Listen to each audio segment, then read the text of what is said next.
The Bermuda Triangle, one of the deadliest stretches of ocean on Earth. But what if there were an even deadlier one? In the Pacific, there may be. Why was this massive state-of-the-art ship suddenly lost with all hands? Nothing could be done to save them. What happened to this aircraft that vanished without a clue? I think an entrance to another dimension opened in this area. What deadly forces send sailors to their doom? It's really a terrifying experience for those that were on board. The world's most powerful navy knows the dangers well. The moment you stop respecting it or fearing it is when things go wrong. Join the search to fathom the Pacific Ocean's deadliest enigma. A quest that takes us over, on, and deep into the depths of the deep blue graveyard called the Devil's Sea.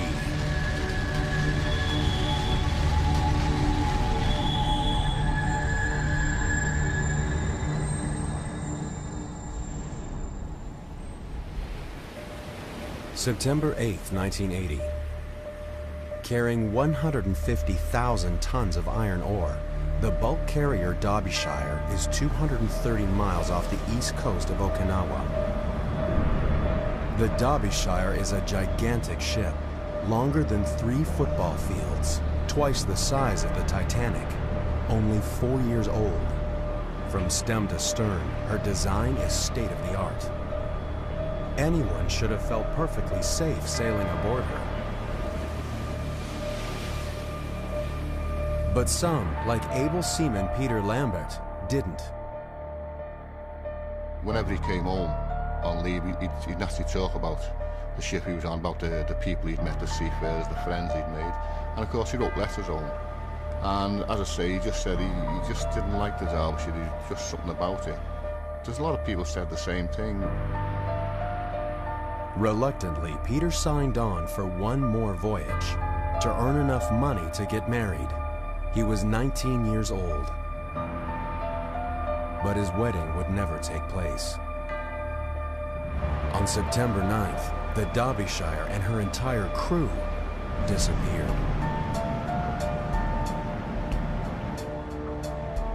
It was the largest British ship ever lost at sea, and no one could explain why. How could this giant ship, crewed by experienced mariners, simply vanish without a distress call and without leaving any trace?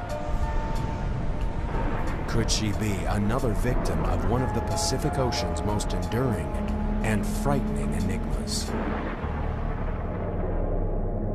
To the south of Japan lies a vast expanse of empty ocean. Since the 1940s, scores of gigantic ships have mysteriously vanished in these cruel seas. Many of them were lost without even sending an SOS, leaving no clue as to their fate. But these waters have been claiming victims for centuries.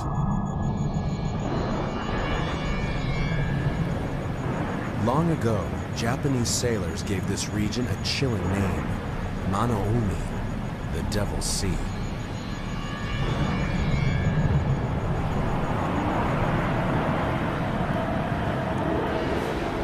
Japanese legends tell of unknown forces that overpower the strongest of ships and great sea monsters that drag sailors to their death.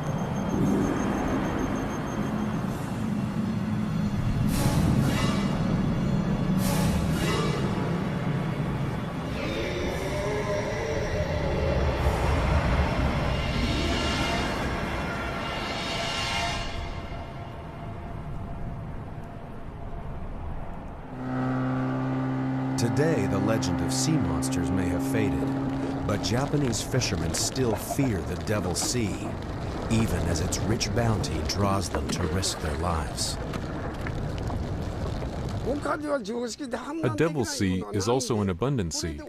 Fish always cluster here. These seas are very different from other places. Waves change quickly and unpredictably. So if you're relaxed on a boat in these places, you will get into trouble. Intrigued by persistent reports of mysterious disappearances, some have searched for patterns that might solve the enigma of the Devil's Sea. Some claim that when plotted on a map, the modern disappearances form a triangle of doom. But that's only the beginning. The triangle in the Devil's Sea lies on the same lines of latitude as another infamous stretch of ocean on the other side of the world, the Bermuda Triangle. Could this be more than coincidence? Could the Devil's Sea be another Bermuda Triangle, or even deadlier than the Bermuda Triangle? There are those who think it might be.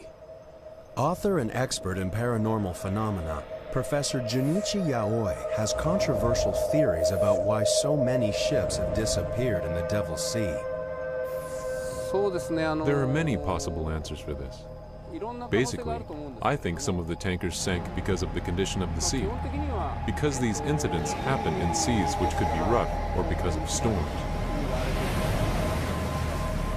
However, if these tankers had just disappeared, I would say they might have gone to another dimension. I think there was an entrance to this other dimension opened from that area. Most scientists dismiss Professor Yaoi's theories as science fiction. But in the Devil's Sea, ships keep disappearing.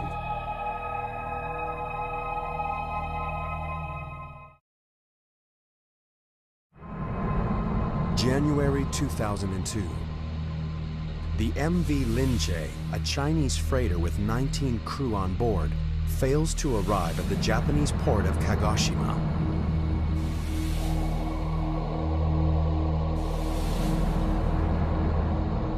As months go by, authorities are at a loss to explain what has happened to the Linjae.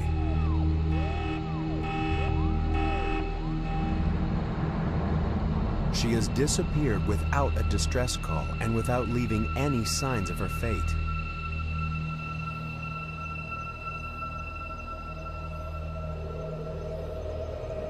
Professor Yaoi has his own theories on what may have happened.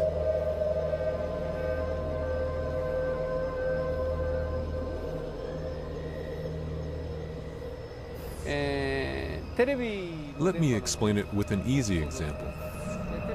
Imagine a radio wave. TV programs, such as a drama, a documentary, and news are made in a studio. When these programs are broadcast, their mode is changed to a radio wave, which we can't see nor touch.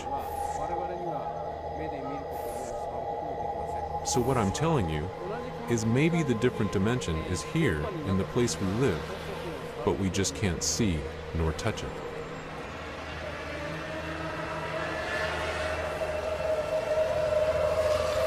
While some find Professor Yaoi's theories a comforting way to explain the unexplainable, maritime experts remain skeptical.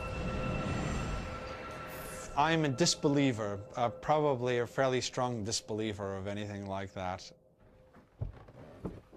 David Mearns is a shipwreck hunter with an impressive record of locating lost ships and a pragmatic attitude to the paranormal.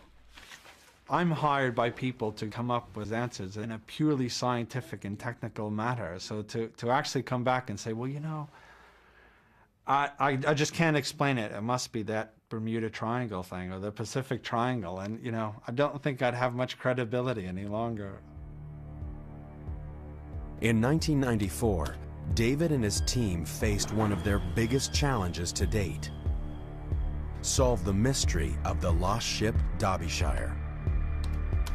It would be a mission that would push even these experts to their very limits. This time they faced a formidable foe, perhaps the toughest ever, the Devil's Sea.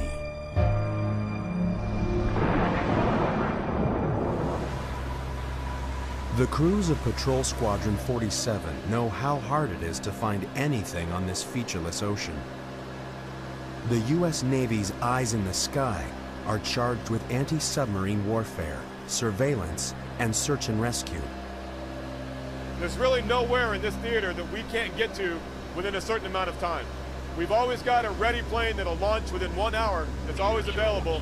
So if there's any kind of search and rescue mission needs to be done, any kind of piracy activity, anything that has to be done, BP-47 can get on station as soon as possible. The airmen know this region like the back of their hands, but even they can't explain everything they experience out here. There have been some stories, there's been some rumors about strange things happening on the aircraft. Acoustically, we pick things up that sometimes don't get recorded. You know, we'll hear something that sounds kind of funny. We'll get back, we'll play it on the recorders, it's just not there. Yeah, there's a lot of stories about seatbelts coming uncrossed, hatches opening and closing by themselves in different areas you fly around. In a high-tech, high-risk job like this, it pays to be on your guard. The men and women who fly these unfriendly skies know that it isn't just ships that disappear out here. The skies over the Devil's Sea have claimed their share of planes. One mysterious disappearance more than any other haunts the crews that fly here every day. March 22nd, 1957, 4:48 a.m. A USAF C-97 Stratofreighter departs Wake Island, bound for Tokyo International Airport with 67 military personnel on board.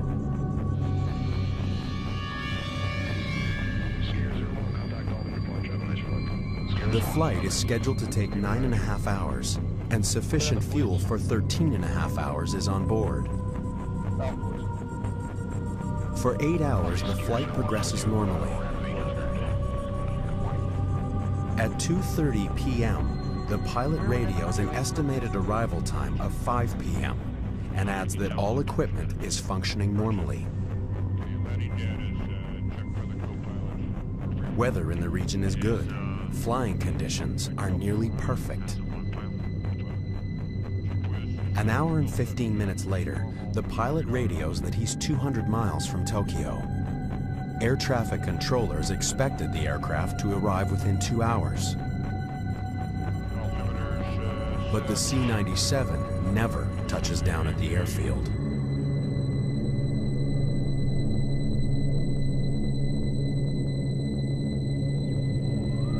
Search and rescue flights scour thousands of square miles of ocean surface, retracing the plane's flight path. They find nothing. The giant Stratofreighter has vanished into thin air. Something in or over the Devil's Sea was powerful enough to wipe the massive aircraft from existence. What could have happened to this formidable aircraft, built for combat, flying in perfect conditions? To this day, no one knows. It remains a mystery and an unknown hazard that the men and women of the military must accept in the line of duty. Normal radar altimeter is 1,000 pilot. The Devil's Sea hides its secrets well. But daring expeditions and groundbreaking research are beginning to reveal some startling answers to age-old questions. Just like the Bermuda Triangle, nothing is ever as it seems in the Devil's Sea.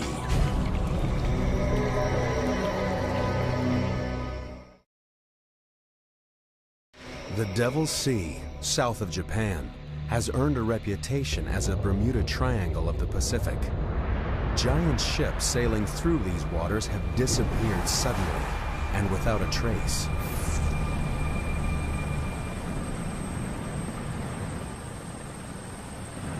The Japanese Coast Guard report over 2,500 shipping accidents in the waters around Japan every year.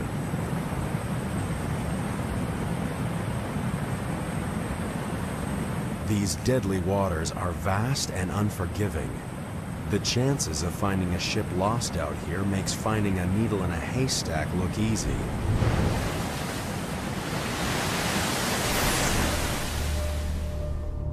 That's why, 14 years after the giant ship Derbyshire was lost without a trace in the Devil's Sea, most believe she would never be found. An official report blamed the forces of nature, and the case was closed.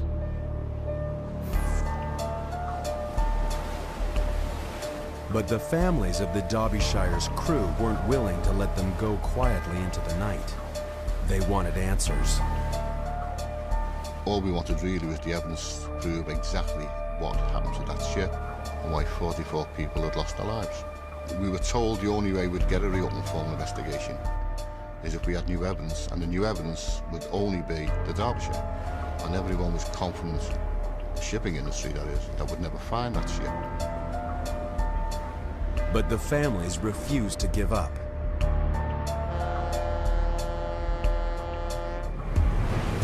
In July 1994, an expedition team led by David Mearns of Oceaneering Technologies headed into the Devil's Sea, convinced that they could crack the case. Their hopes were pinned on one slim lead. At the time that the Derbyshire was lost, search and rescue planes reported an oil slick not far from her last known position. No one else had really used oil as the primary clue to actually go out and find a ship. So there was some uncertainty at the time about, how big the area could be.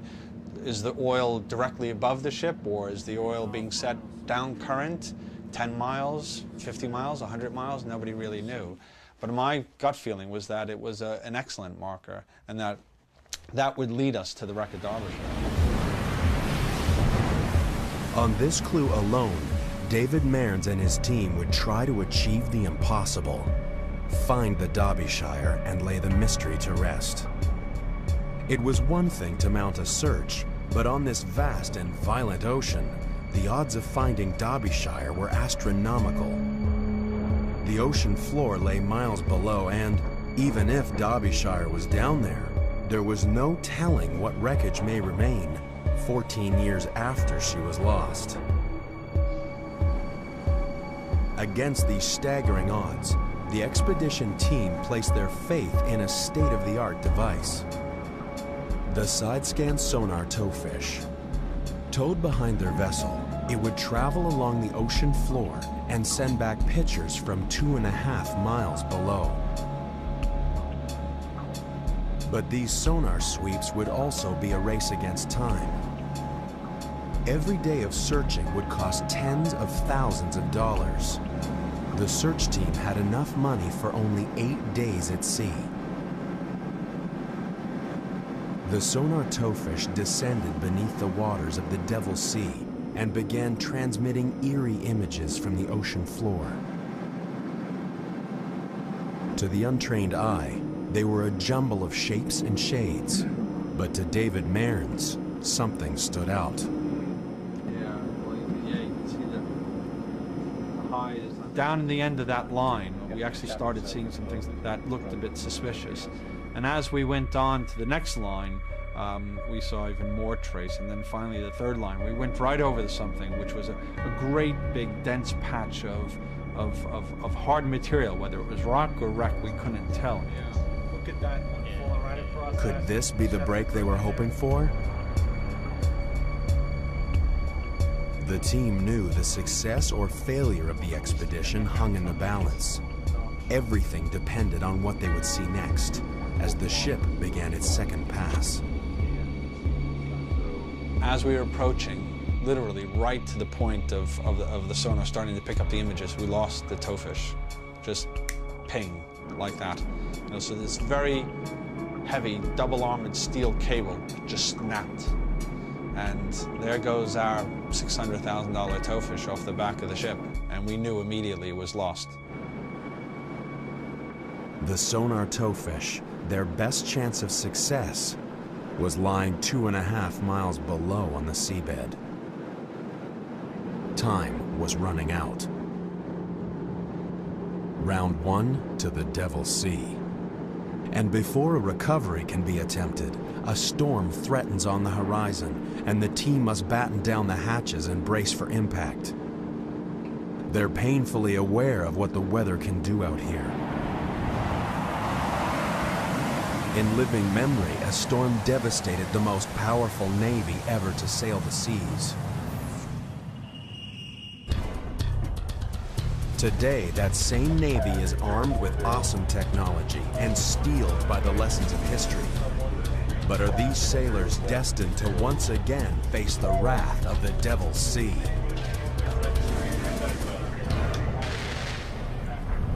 For centuries, the Devil's Sea has terrified all who sailed its treacherous waters and taken many of them into its deadly depths. This is a place so fearsome, it spawned ancient legends of demonic forces and modern speculation that it might be another Bermuda Triangle. But since the middle of the 20th century, a powerful human presence has cruised its mysterious waters.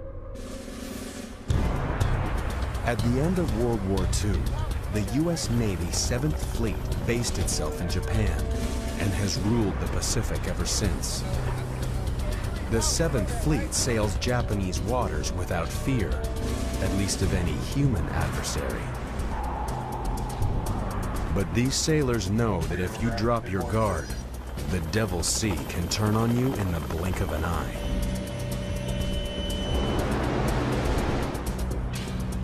A lot of times you have fair winds and following seas. That's as good as you get. You look out here on the horizon and stuff, we got a nice breeze, sun's shining. You know, if I wasn't in the Navy, I'd probably be out here getting a tan right now. But we could walk out here 4 hours from now and bam, just like that. It seems like the devil's beating his wife. So you never know what's gonna happen. To survive in the Devil's Sea, you have to know what it's about to throw at you. In this danger zone, the Top Guns aren't fighter pilots, but a handful of meteorologists who scan the sea and sky for any sign of trouble. For these men, failure is not an option. The slightest error could take them into the path of danger, and some of the most murderous weather the planet could generate will slam into their ships. It seems incredible that these powerful warships, built to repel the most daunting foes, could be so vulnerable to the assaults of nature. But the Devil's Sea has already shown what it can do to them. A tragedy that still haunts the Navy.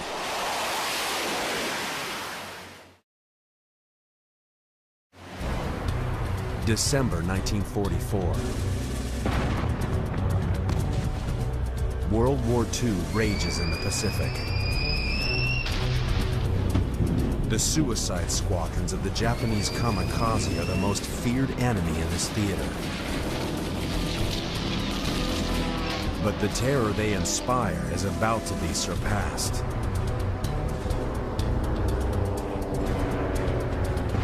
Task Force 38, a U.S. Navy carrier battle group, pounds Japanese forces in the Philippines, softening them up before MacArthur's invasion hits the beach.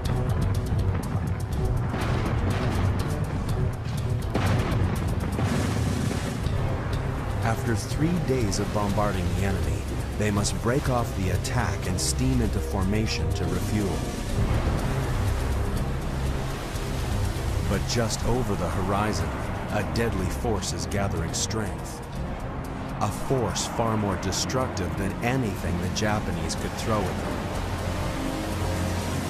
As the ships struggle to refuel in growing seas, they're stalked by the growing fury of a powerful typhoon. There's nowhere to hide as the storm strikes. Suddenly, the sailors of Task Force 38 are thrown into the fight of their lives. The seas were described as mountainous, very high seas, and of course the ships were rolling and pitching. The wind was between 50 and 75 knots with gusts of as much as 120. So the noise level was terrific, and of course the ships were moving from side to side and up and down. It was really a terrifying experience for those that were on board.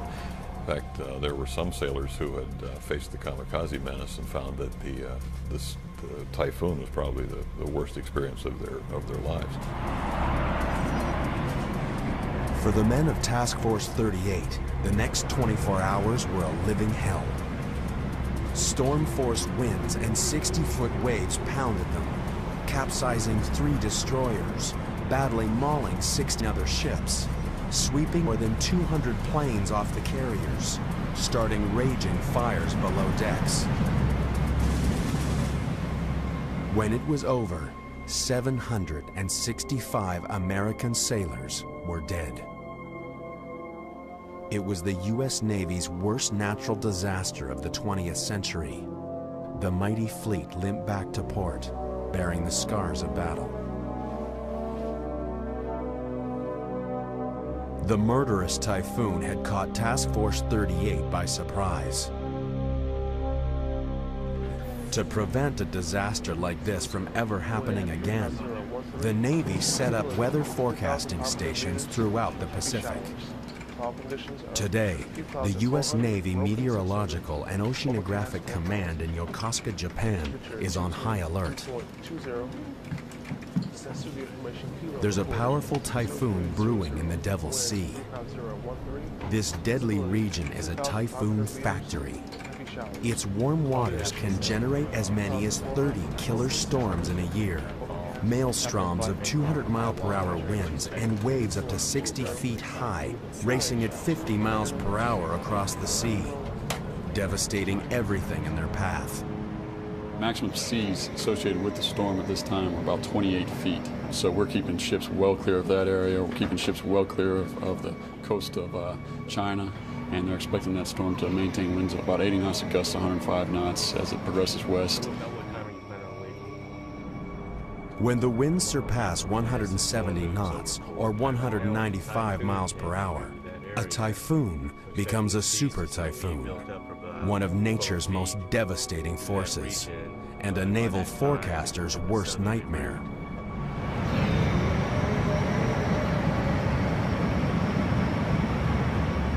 In a super typhoon, you can have seas well in excess of 35 feet. Much larger than you ever want to see a ship encounter. Very capable of sinking ships, grounding ships, destroying harbor facilities and housing on islands. Just absolutely devastating to anything that they encounter. 170 knots will tear down concrete walls and permanent structures. A naval weatherman's job is to ensure that when a meteorological monster like this churns across the sea, one thing that it won't encounter is a ship of the U.S. Navy. If they're close enough to land, they can ride out the storm in the relative safety of a harbor. But ships too far from land have no option but to ride out the fury of the storm. Many of the ships lost in the Devil's Sea have disappeared during the worst winter months, when storms are most frequent and deadly. But these are giant ships, built to withstand the worst conditions. A typhoon alone shouldn't sink them. When the giant bulk carrier MV Derbyshire sailed into the Devil's Sea, it was September 1980, the heart of the annual typhoon season.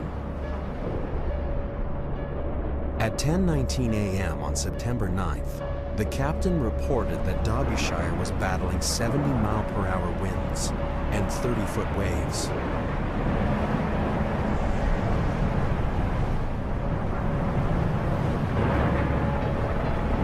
But the captain wasn't especially worried.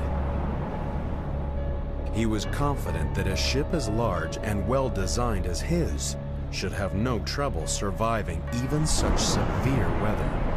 He radioed that their arrival in port would be delayed by no more than a few days. Instead, Derbyshire disappeared without a trace. How could he have been so tragically wrong? Could the answer lie buried beneath the waves? Violent forces lurk down here.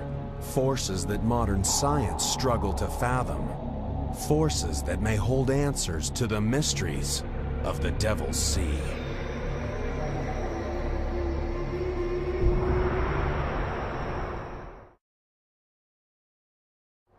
Some call Japan's Devil's Sea the Bermuda Triangle of the Pacific. Ships and airplanes vanish here without a trace. Could the answers to the mysteries lie here, far beneath the stormy surface. Down here lurk powerful, deadly forces. Forces that imperil all who sail on or under the Devil's Sea.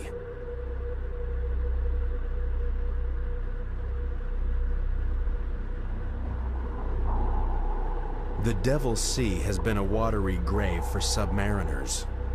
It took an especially heavy toll on the submarine fleets of World War II. 1 in 5 U.S. Navy submarines never returned from the sea, and nearly half of the 52 U.S. submarines lost during World War II met uncertain fates. Today, researchers are uncovering the deepest secrets of the Devil's Sea. The Japanese Marine Science and Technology Center regularly send craft into these dark depths. The Shinkai 6500 submersible is the pride of the fleet, built to dive to the bottom of the world's deepest oceans.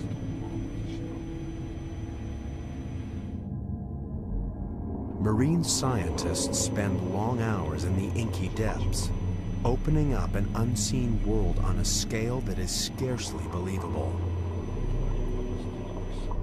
In some places, the deep rifts in the ocean floor drop 37,000 feet beneath the surface. If the highest mountain in the world, Mount Everest, were to rise from this abyss, it would still be over a mile below the waves. Researchers have only scratched the surface of this undersea world. Could this be the final resting place of the World War II submarines lost to unknown causes? There is no telling what these shadowy depths could hide.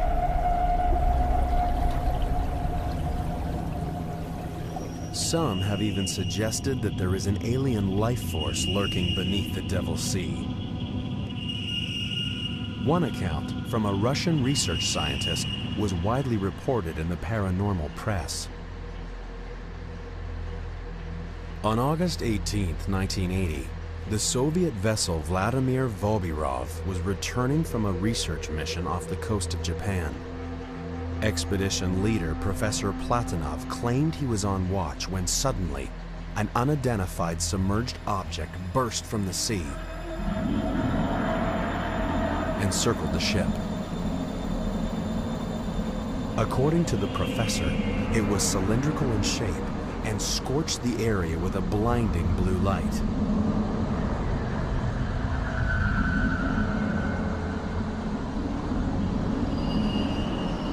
The professor reported that the strange craft was like nothing of this world, an unidentified object that circled the ship for several minutes and then plunged back into the ocean as suddenly as it had appeared. Over the years, others have told similar tales, and the folklore of the Devil's Sea has grown. But there are other explanations for strange objects bursting from the water. Japanese scientists dismissed the notion of an undersea alien life force. To be honest, almost all phenomena are explainable through our knowledge, and I have never seen such a strange phenomenon. So what power of nature could send objects shooting to the surface miles above?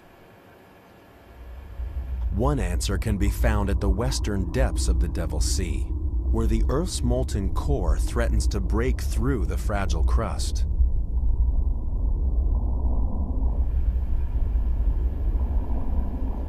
Without warning, violent forces can burst from the ocean floor and then disappear just as quickly, leaving no evidence of their fury. Except perhaps the mystery of a vanished ship. In the 1950s, a New York Times report on a mysterious disappearance first brought the world's attention to the Devil's Sea.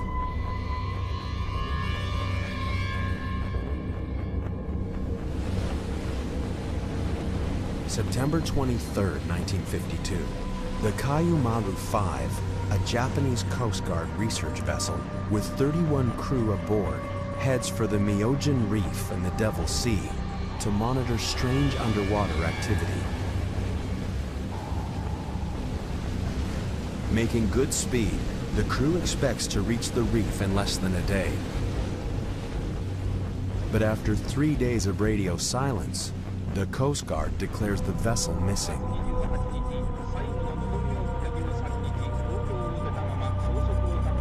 Ships in the area change course to search for survivors. None of the Kayumaru's crew is found. The mystery deepens until, by chance, the searchers witness a violent natural phenomenon.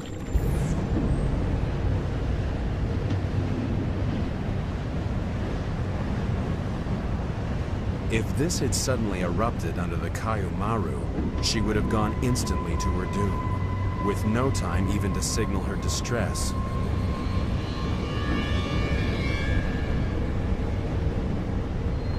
Searchers found a few scraps of wreckage, but none of them bore a ship's name, and there were no survivors to tell their tale.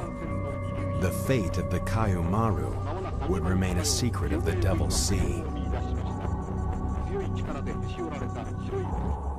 Grieving relatives were forced to accept that the ship was simply gone, and with it, their husbands, sons, and fathers. The Japanese Coast Guard warned ships to avoid Myojin Reef because of the danger of an undersea eruption, and a legend was born. But rumblings in the depths can kill in more ways than one.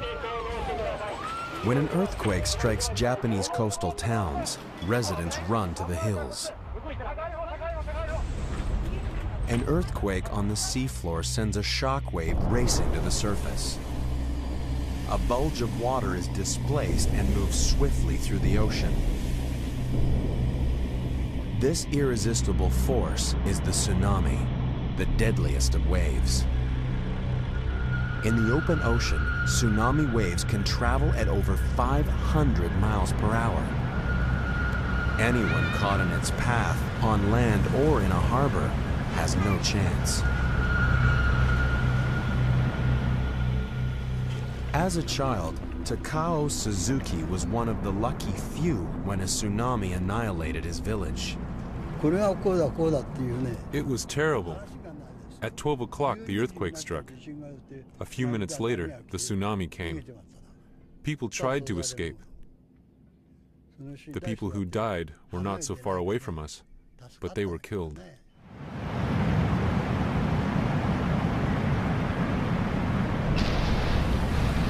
Throughout history, tsunamis have taken the lives of hundreds of thousands of people. Today, tsunamis still wreak havoc along the coast of Japan. And all too often, people don't realize the threat they pose until it's too late. No one is more aware of the awesome force of the tsunami than Chip McCreary of the Pacific Tsunami Warning Center. Even a 10-foot tsunami is quite destructive because sea level will rise by 10 feet and it'll stay high for 5 minutes, 10 minutes, 15 minutes. And during that time period, of course, a lot of water rushes on shore, and it can rush on shore with a high velocity. This not only floods areas, but the force of the water knocks things down and picks up debris, which in turn acts as battering rams. It's no wonder that some have suggested that these monster waves could be responsible for the ships missing in the Devil's Sea. But those who know the tsunami best say it's unlikely. A big destructive tsunami might only be a meter or less in height out on the open ocean, and because these waves have very long wavelengths, the time it takes for the wave to go up and then go back down is a long time. It might be 20 minutes, even up to an hour. So this slow rise and fall of the sea out in the middle of the ocean is quite unnoticed. Although they cause massive destruction on the coast, Tsunamis can't take the blame for a ship missing at sea. Far out to sea, time was running out on the expedition searching for the lost ship Derbyshire. There had been a promising sonar scan of the seafloor where the ship was reported missing. But before they could make a positive identification, the sonar towfish had been lost, claimed by the Devil's Sea. Now the storm relented and the mission could go ahead. They would attempt to recover the towfish and identify the target. But would they be prepared for what they'd find 2.5 miles below?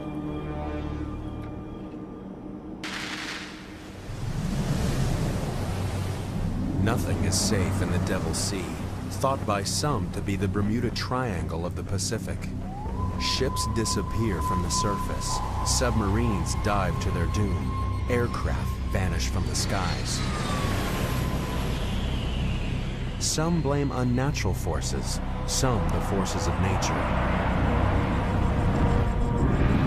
There's no doubt that this is one of the deadliest and most mysterious stretches of ocean in the world. And one piece of the puzzle was proving to be frustratingly elusive.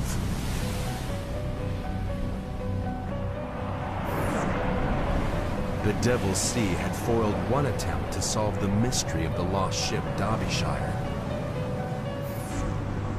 The expedition team had lost their sonar towfish just as it was beginning to transmit images of a suspicious formation on the ocean floor. Now they would launch a rescue mission. A desperate attempt to recover the towfish and identify the target below. The team readied their remote-operated vehicle, or ROVE. This mission would push it to its limits. Would the ROVE's titanium frame withstand the crushing pressures that it would encounter as it descended? A few slender cables were all that kept this high-tech submersible tethered to the ship. If anything went wrong 2.5 miles down, there was nothing anyone on the surface could do. So the tension was incredibly high. You've got a very expensive piece of equipment sitting on the seabed, and there's a wreck down on the seabed that you know it's the wreck you want, but without that picture proving it, no one will believe you. So if you had come back, you know, without being able to do that, you'd have failure on every single front.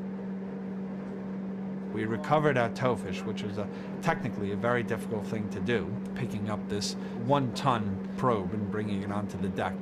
And then we had to dive on the target, and we had about 6 hours of time left before we actually had to leave. The anxiety on board grew as never before seen images appeared out of the gloom. The ROVE picked up a trail of glittering iron ore, the cargo the Derbyshire was carrying when it disappeared.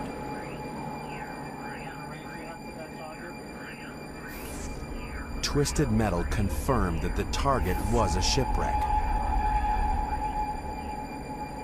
And then, the moment they had all been hoping for.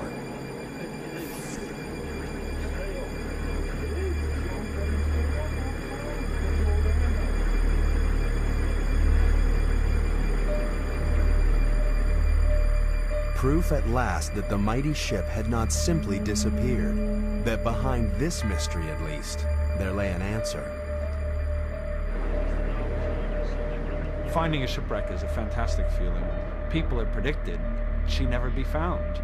So, you know, the moment that you actually start seeing wreckage, to be able to see that image is a great feeling.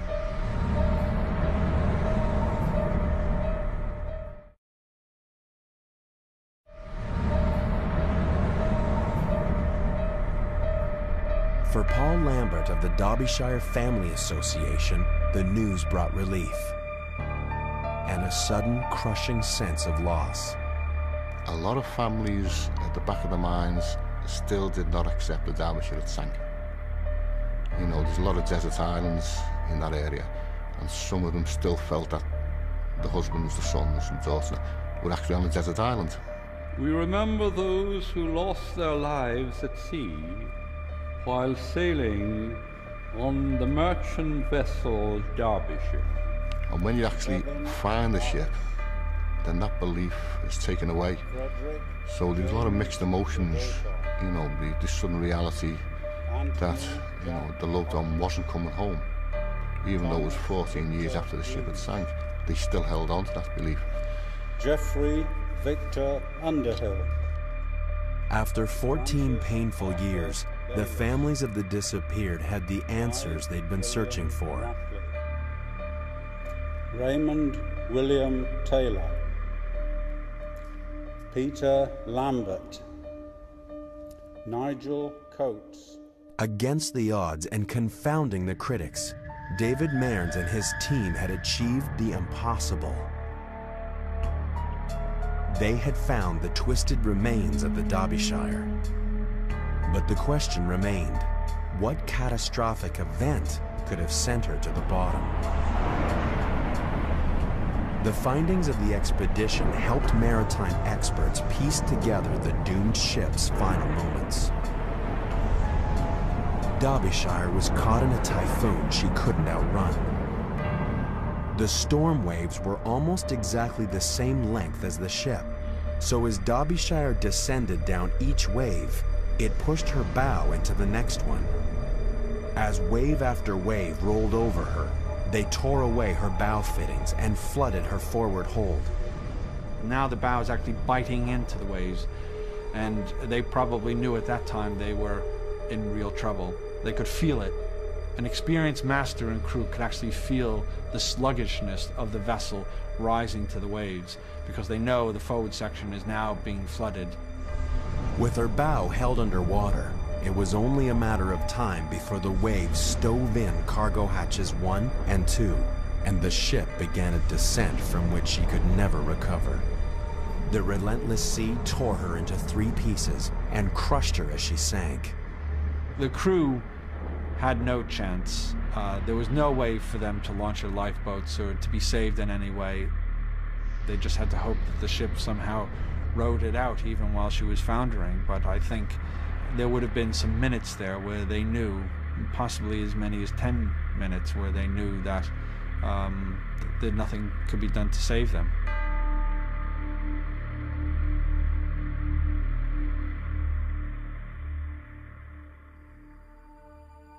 The last act of the expedition was to gently place a memorial plaque on the Derbyshire's foredeck, inscribed with a prayer for her lost souls.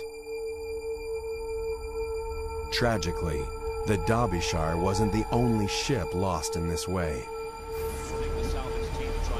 Just a few years after Derbyshire was lost, her 2 sister ships were also torn apart by storms they ought to have survived, because of the same design faults. The Derbyshire tragedy led to improved safety features that are now standard on new ships. But many older ships suffer the very same flaws that led to Derbyshire's demise.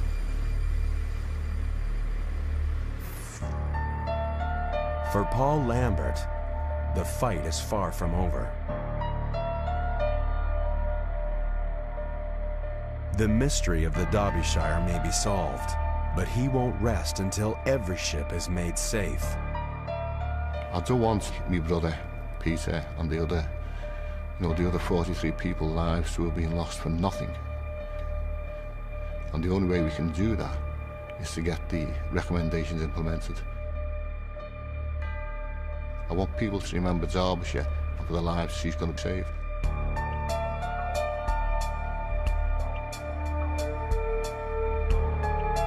It may be cold comfort, but there is some comfort in the knowledge that many mysterious disappearances can be accounted for. And every mystery solved improves the odds for the thousands of seafarers who venture out onto the Devil's Sea every day.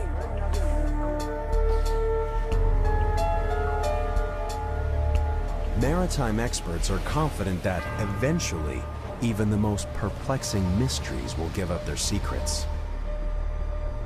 When you're at sea on a ship and you're out there and there's nothing else, there's you and your crew and your vessel, things happen, nobody knows. you know, and Derbyshire was one of those ships where if we hadn't found it, nobody would ever know. And if you wanted to think she was overcome by the forces of some unexplained phenomenon, people could have believed that as well. But we've proved that that was incorrect. Now we know why she sank. So that's what gives me the confidence that these things are explainable. At least in the case of Derbyshire it is. But for some, the enigma will always remain. Many people now realize that there are many things we can't solve, even though we have witnessed great progress in science. However, I don't think I can persuade people who insist that there is nothing science cannot solve. Every day, this vast expanse of ocean continues to be plied by hundreds of ships, braving the forces of nature and the terrors of the unknown. As the Devil Sea casts a shroud over its mysteries, the sailors can only pray that they won't fall victim to the Pacific Ocean's deadliest waters.